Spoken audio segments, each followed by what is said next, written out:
Well, welcome back, Kevin Michael and Jill Sutton, for the blueprint update.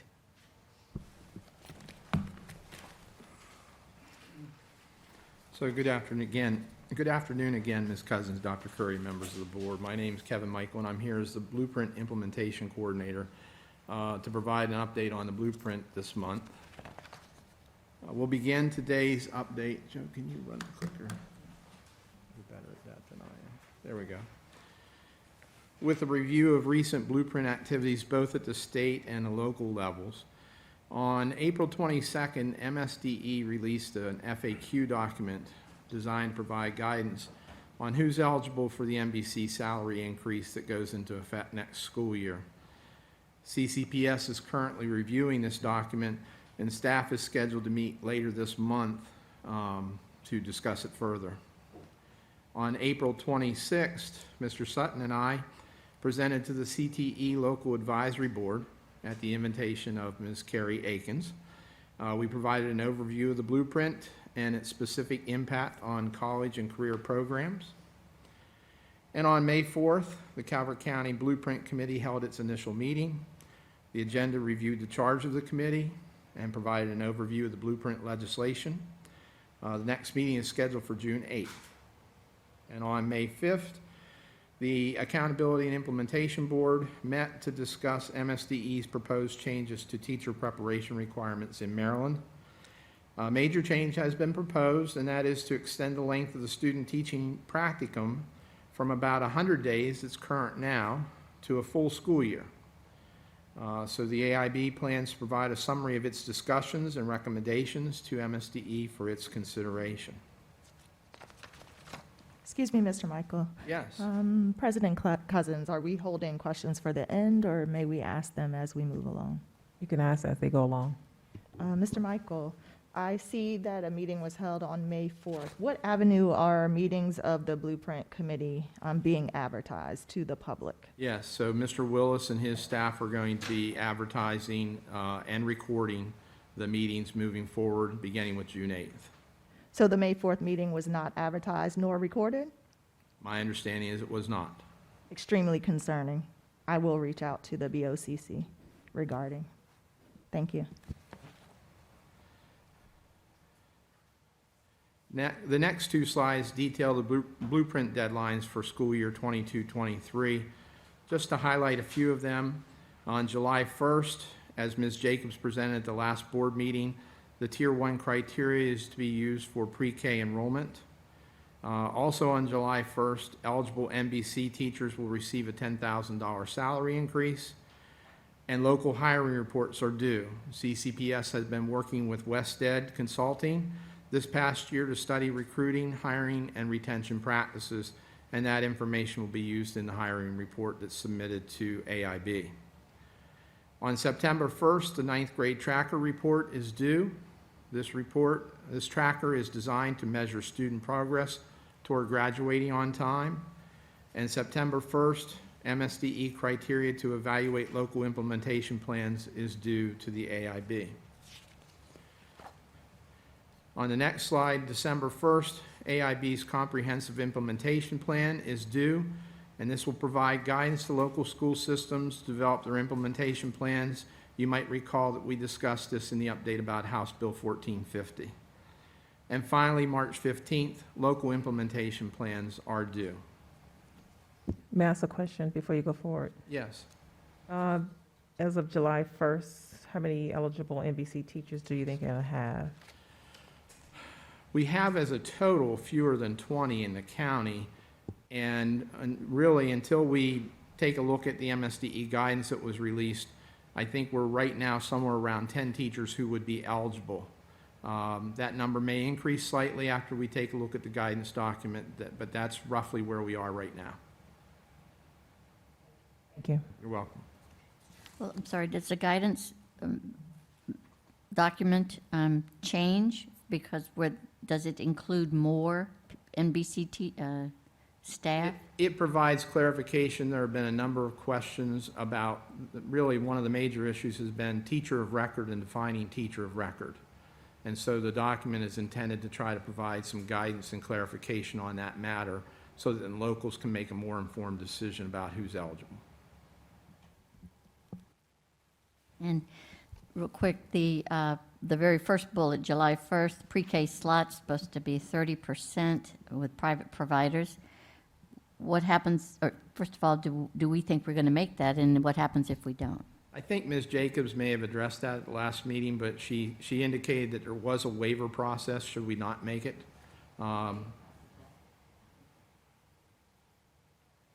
Any other questions? Okay. The next slide details looking forward, I guess, some milestones that are coming up in the next few years. And of course, we may see some adjustments to these timelines. That will be up to the general legislature and, of course, AIB and whatever recommendations go into place. But for now, we have to take this at face value. These are the dates. So July 1 in 2023, expert review teams will be deployed to 10% of our schools in Maryland. Just as a piece of information, MSDE recently used its own staff to complete 2 expert review team pilots at volunteer schools. One was on the Eastern Shore and one was out, I think, Frederick or Washington County area. So they wanted to kind of do a shakedown run of this ERT process. So MSD is currently screening teachers and others who are going to be serving on the expert review teams, and then they will be convening these teams and begin scheduling and moving them out to do the evaluations and visits at the schools across the state. On July 1, 2023, and Mr. Sutton will be talking about this in a few moments, the pathways related to the college and career programs will be implemented. July 1, 2024, the local career ladders are to be implemented. And when at the next board meeting, when we have an update on Policy Area 2, you'll be receiving more information about the career ladder and other staffing requirements. July 1 of 2024, teacher evaluation must be aligned to the National Board Certification.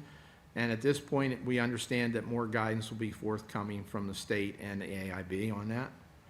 And on July 1, 2026, the minimum starting salary for teachers. Again, these deadlines are subject to change, but there's no guarantee that they will. Okay. So moving on to the next portion of today's update, I'd like to introduce Mr. Joe Sutton, Supervisor of Secondary Mathematics, who serves as a facilitator for our college and career work group. He'll be presenting information about this policy area. Good afternoon. In a previous meeting, Jackie Jacobs unpacked the early childhood development and education policy area. Today I'm going to be doing much of the same, but with Policy Area 3, College and Career Readiness. The Commission on Innovation and Excellence in Education, more commonly called the Kirwan Commission, deeply studied what the most successful education systems across states, regions, and nations around the world are doing to inform this blueprint vision. The Commission recognized that previous graduation requirements, although rigorous, were not necessarily predictive of post-secondary success. What's worse, attempts to reteach to ensure mastery for students often diverted them from the opportunities that actually would predict and prepare them for success, such as rigorous CTE training, career certifications, or dual enrollment opportunities. The first key area within Policy Area 3 is in ensuring all or virtually all students leave high school having gone through a pathway that either includes college credits or training and certifications that will directly prepare and qualify students for success after high school. We currently have a very strong AP program in Calvert County. This is an opportunity for us to expand partnerships with CSM, College of Southern Maryland, and possibly others, and to elevate both the perception and the prevalence of dual enrollment and CTE throughout our community, that career and technology education. We are excited about what we envision as an opportunity to bring focus and support to students that don't have a clear pathway to a career after school. In the research, the authors discovered that the most successful districts have what they call a fully aligned instructional system, ensuring that curricular experiences are directly leading students to be prepared with literacy, numeracy, and skills for the aforementioned pathways by their 10th grade year. Additionally, these school systems have mechanisms both for students to have opportunities to begin this work at an earlier age if they're prepared, and for students to accelerate their learning should they fall off track along the way. MSD has commissioned studies on numerous topics that inspect curricular frameworks and models that have shown to work for students in other areas. Included in the support infrastructure will be early warning systems to formally trigger supplementary support for students. Mr. Michael's timeline from a few slides back included a 9th grade tracker report that must be submitted to MSDE by September 1st, 2022. And the authors of the blueprint call for a similar process to be implemented at every grade. Calvert County currently has a team reviewing both MSDE recommendations for such a system and Calvert County Public Schools longitudinal data to research predictive power of various leading measures. Through these aims, the Commission aims to both better define college and career readiness and expand the number of students able to reach this metric from the current number of near 40% to 80%, with a 65% goal by the time kids are in 10th grade. They note that doubling the proportion of students that achieve this college and career readiness within 10 years would be a remarkable achievement, but also an attainable one, because other systems and even entire nations have accomplished this aim. However, these initiatives take time to research, build, and implement, so in the meantime, the Commission asserts that it is necessary to develop a transitional program to provide additional academic support through supplementary instruction to address the needs of struggling learners, particularly at the K-3 level, until the new system is fully in place. We've seen the beginnings of this support through the tutoring and the ESSER grants.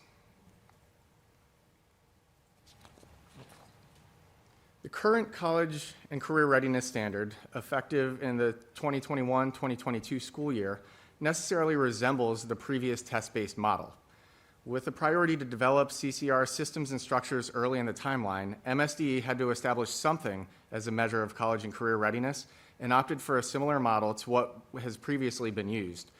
They're currently reviewing other predictors of post-secondary success, including course completion and grade point average, as at least value-added information to the current metric.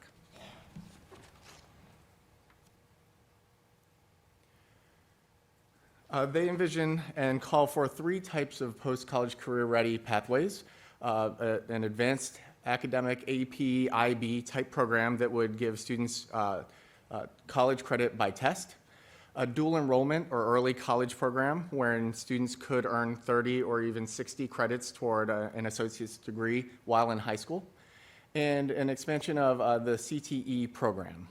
One of those 3 pathways would be what the students enroll in after they attain college career readiness. Notably, these pathways cannot preclude access to any classes, so a student can be working in options from multiple different pathways along the way. MSD has built out some draft examples of student 4-year plans to help illustrate how this might work within our current slate of graduation requirements. So the next few slides will be examples of what this could look like for different students. These examples are built off of 6 courses a year. Currently, our students have 7 periods to take 7 credits per year. So this would give a little bit of flexibility.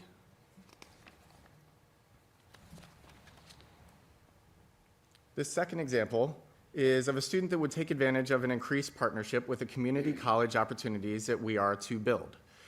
The authors of the blueprint envision students having the opportunity to earn an associate's degree at no cost to the student by the end of 12th grade. There are many details still to be worked out, but this is an exciting vision for our students in the coming years. We currently work with the College of Southern Maryland. That relationship will increase with this particular effort. The blueprint envisions proactively designed, and there will be a couple other illustrations of pathways after this slide. The blueprint envisions proactively designed support structures to supplement academic support for students that are not on track for college and career readiness. Remember that we will have responsive tracking systems in place long before students get to the 10th grade. The aim will be to have supplementary support structures that critically do not supplant other opportunities to learn and develop toward college and career readiness. Calvert County Public Schools has already started implementing enhanced tutoring and summer experiences in our return from virtual learning. The blueprint additionally calls for individualized CCR plans, college and career readiness plans, and teacher mentors to oversee the assurance of student success. So here's an example of a student who earns 6 credits for each of the first 2 years and takes advantage of summer and tutoring opportunities to reach college and career readiness and take rigorous, meaningful coursework in the 12th grade. As another example, I want to call out that at the MSDE briefing where this information was presented, stakeholders brought up concerns such as what is to be done with students that fail multiple courses? Or what do we do for students that need continuous enrollment in a specific elective pathway, such as a foreign language, performing arts, to properly develop along the track? MSD responded that what they've published so far are just the first few illustrations, and they anticipate developing and releasing many more examples to respond to that question.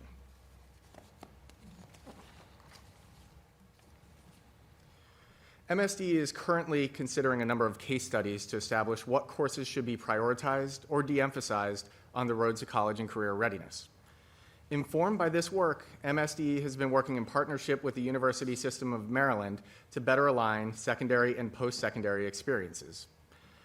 Universities have seen many students enroll, unable to complete credit-bearing coursework.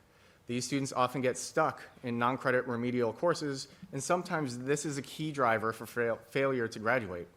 Sadly, the content of the course or subject area that causes that often has very little to do with a student's major or career choice or their ability to succeed with the rest of their coursework. Consider potential students in psychology, sociology, or linguistics failing to graduate because of a college algebra credit that has very little relevance for the work they will eventually do. The end result of this work, of these studies, will be a revision of the course requirements for high school graduation, which will most likely necessitate revision to the content of state assessments and even which courses are to be assessed in the future. MSD is currently investigating case studies of many states' pathway options to inform these decisions.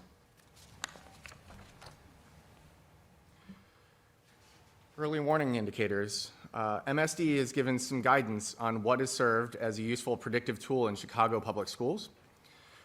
They note that Chicago students on track in the 9th grade graduated high school in 4 years at a rate of 81%, while only 22% of students off track in the 9th grade were able to graduate high schools in 4 years. This impressive predictability was not matched with any test score or other standardized measure. Notably, behavioral data has been shown to be lowly predictive and biased against students within historically underserved groups and is discouraged for use in such a tracking system. Calvert County Public Schools is in the process of leveraging technology through Performance Matters and other data warehouses to establish meaningful early warning indicators across all levels. Calvert County has received supplemental support through tutoring grants and ESSER funding. These grants have supported our efforts to run before school or after school tutoring. The tutoring grant outlines specific expectations for tutoring, including focusing on ELA and math at the elementary level, and ELA, math, science, and social studies at the secondary level. Tutoring should be aligned to the standards being taught and should only have 4 to 5 students per group, 4 to 5, not 45. ESSER funding supports not only tutoring programs, but it also supports Saturday school programs at the secondary level that are used in conjunction with other efforts at the school to support students in understanding all content assignments and completion of those assignments. ESSER funding also supports our summer school programs. Calvert County Public Schools has been able to offer summer school experiences at all levels that support the whole child. This funding primarily provides for staff salaries, a small number of resources, and transportation for summer school. These funds are available through 2024.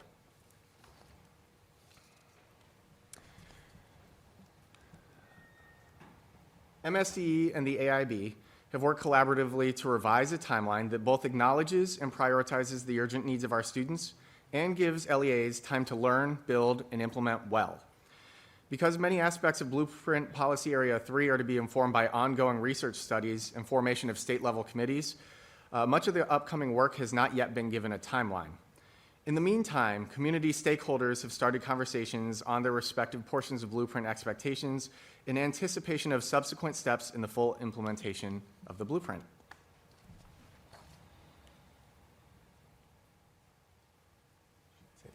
Okay, so are there any other questions at this time? You spoke to, Mrs. Sutton, you spoke to this pretty much through your presentation, but I just want to reiterate that equity is paramount importance with specifically this work, to make sure there aren't any barriers as we're rolling all of these out to prevent student groups from achieving. I can think of one in particular for students in AP. Increasing AP coursework is great. However, if the student can't afford to take the test at the end of the class, then what's the point? So we want to make sure that there are some allowances, there are considerations for students, the inability to pay for an exam. We recognize that also as these what did you call those? The gates, the early warning indicators, to ensure that we know the impact of the student's ability to pay for an exam. And Ms. Cousins, when the state superintendent presented to the State Board of Education, that very same sentiment or concern was expressed.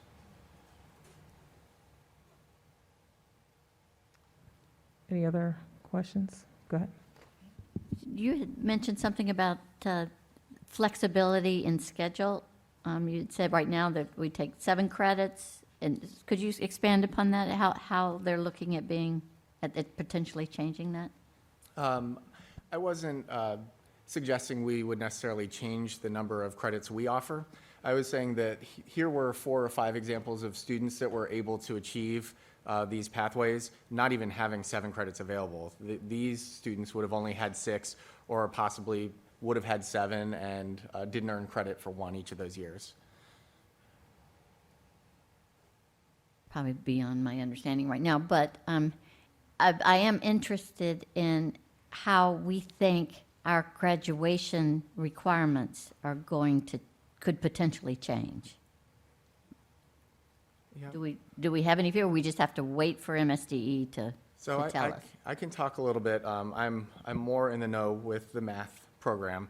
But right now, they're taking a look at the University System of Maryland currently has a very Algebra 2 heavy admission exam, and there's college algebra as a requirement for a lot of the programs.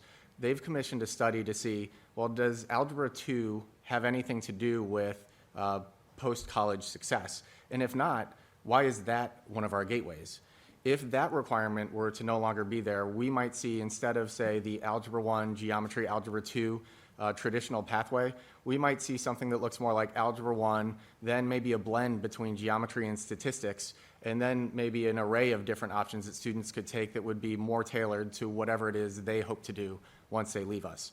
So they've already signaled a willingness, and they've given case studies from Oregon, Utah, Virginia, of places where they've considered different pathways and implemented them, and everyone is doing just fine. I think a lot of times the fear is if you no longer have Algebra 2, then what will happen, how will we be prepared? And we have other states that have done this and have succeeded with that kind of a more flexible pathway.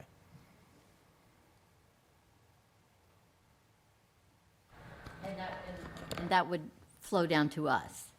It would.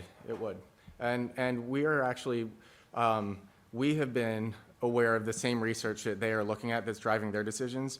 And one of the things that has been a barrier for us is we cannot implement some of the courses they're recommending in the research until the colleges and universities are ready to accept students who have had those. So we've built the courses, but it's hard to fully recommend them without saying, and you may also want to take this to prepare for the college entrance exam. Okay, thank you. Mrs. Polinsky, I would also add, not sure where I'm gonna, could you just? Turn mine on. Earlier this year, we did present the graduation requirements policy for Calvert County, and at that time, we had talked about the fact that we now have 24 credits, and as we start to look at the support pathways for this area and even the requirements for our students regarding the new health credit, we do need to look at that and determine whether or not we are going to keep it at that time and how these support pathways will influence the number of credits that students will need in the future.